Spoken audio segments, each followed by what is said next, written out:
a week ago, I posted a video announcing my plans to do a ZR1X wide body kit.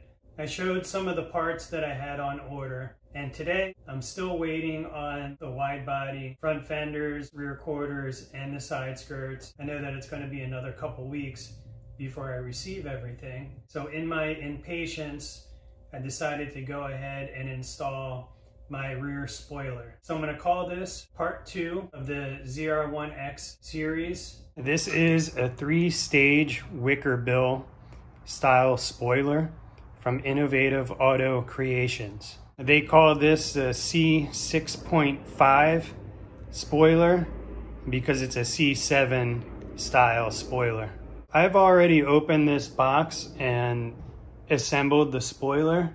Comes in 4 pieces plus the hardware required to assemble it. I've already put it together, so let's go ahead and remove it from the box and you can see how this looks. Hopefully this video will help you out a lot more than these instructions do. So here's the spoiler,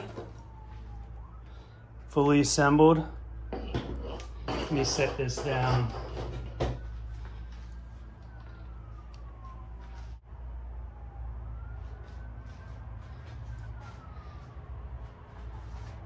I decided to go with the gloss black to match my car. Okay, so I'll just give you a quick rundown of what I needed to do in order to get this assembled. It's very simple. You have your main spoiler here, and then you have a wing on each side that gets attached by these bolts. Another one on this side. And once those are on, then you can attach the Wicker bill, and there's also some rubber grommets that go underneath here. So these don't crack when you're screwing it down, as well as it holds it tightly in place. It also comes with the brake light installed, and I've read and seen some videos online that talk about this plug not matching up exactly. I also included this foam protective material just to apply to the bottom of the spoiler around this edge, all the way around, so you don't scratch up your paint. These for figuring out where you need to put the holes in the top of your rear bumper. And I'll show you how they work. And here have your mounting hardware with pretty good size washers. So if you want to drill your holes a little bit bigger, to have a little bit of play so you can get it lined up perfectly, you can do that. So let's go ahead and get started on the install. The first thing I'm going to do is I'm going to remove these retainers for the taillights. Now I'm using a T15 Torx driver.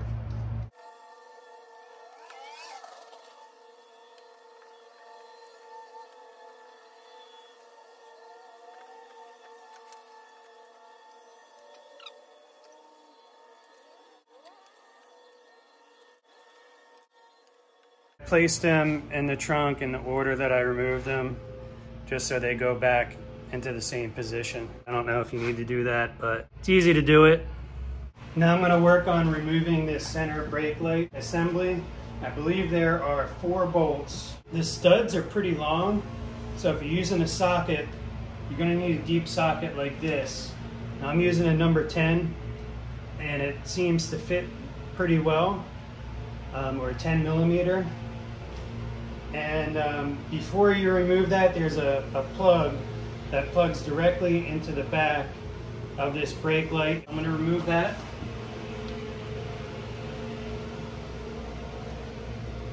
Pull the retainer down and then it releases. Alright, now I'm going to use my socket just to break these bolts loose, and then I should be able to remove them by hand.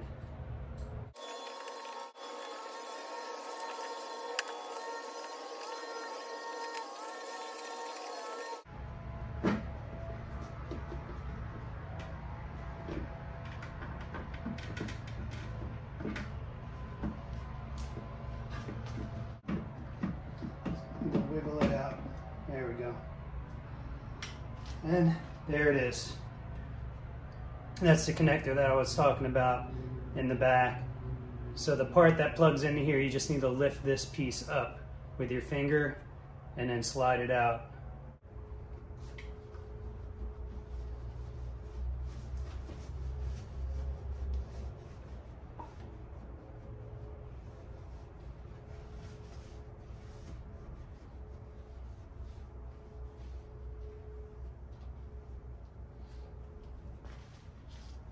And see how it looks.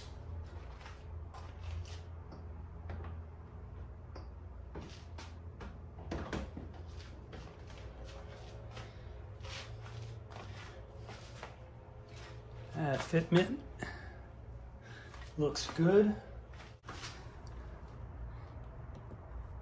Nice and tight.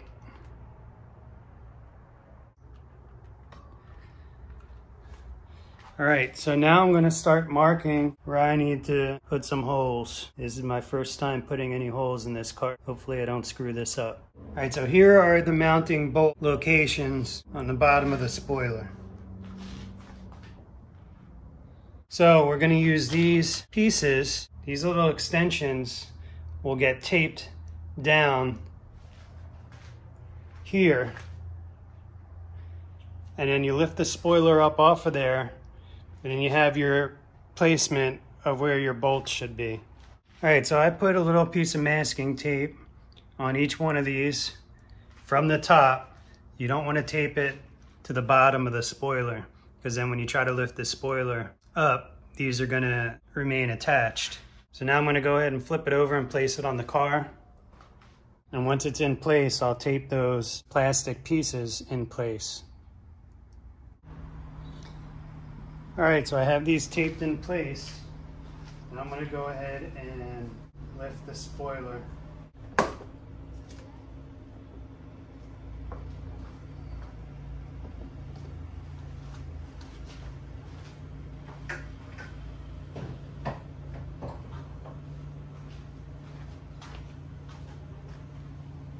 Now I'm going to make some marks with a Sharpie where I'm going to put my holes.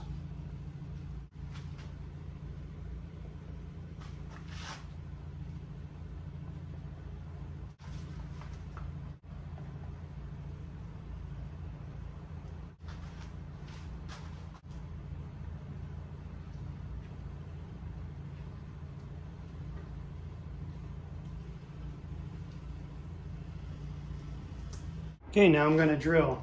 I'm going to use a smaller drill bit just to drill some pilot holes.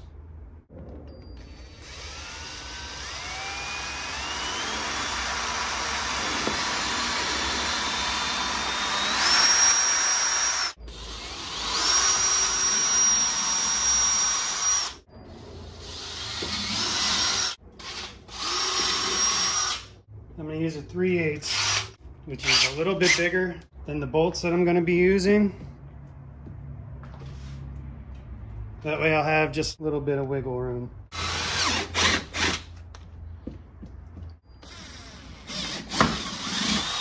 Now if you want, just to be safe, you can tape over where you're going to put these holes so the paint doesn't chip.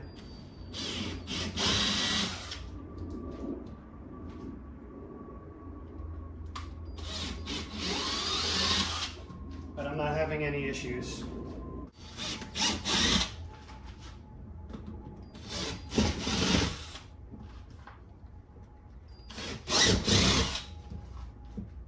All right, so here's a close-up of the holes that I made. You can see that they're pretty clean. And there wasn't any chipping. Before mounting the spoiler up, I'm going to go ahead and put this protective foam tape around the edges.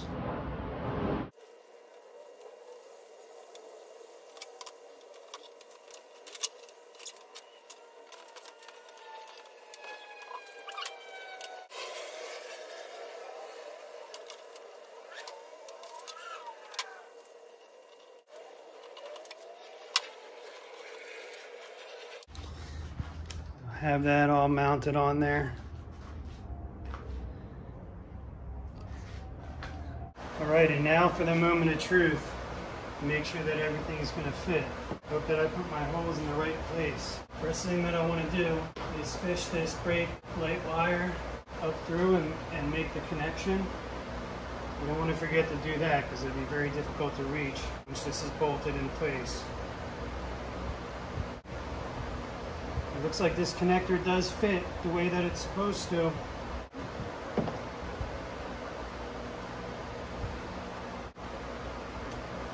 Alright.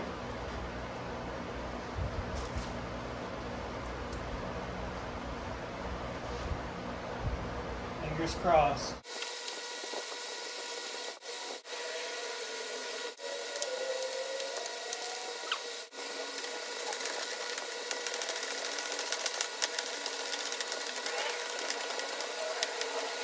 Alright, I was having a real hard time getting to the last two bolts here and here on both sides, so a total of 4. So I went over to Harbor Freight and I picked up some of these ratcheting wrenches, and hopefully that should do the trick. The area is just a little bit too tight to be able to get a socket in there because this housing from the tail light here kind of blocks the bolt a little bit. Just makes it hard to get a socket in there. So hopefully these are going to work. Let's give it a shot.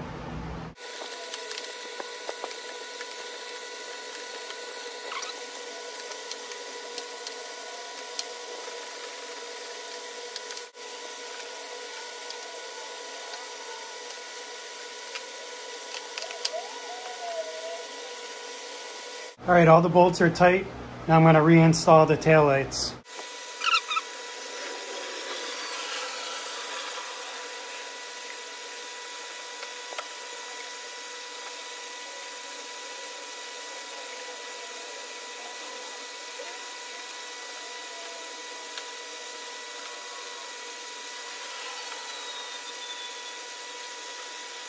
Now I'm just going to wipe everything down, and then I'll pull the car out and show you different angles and see how this looks.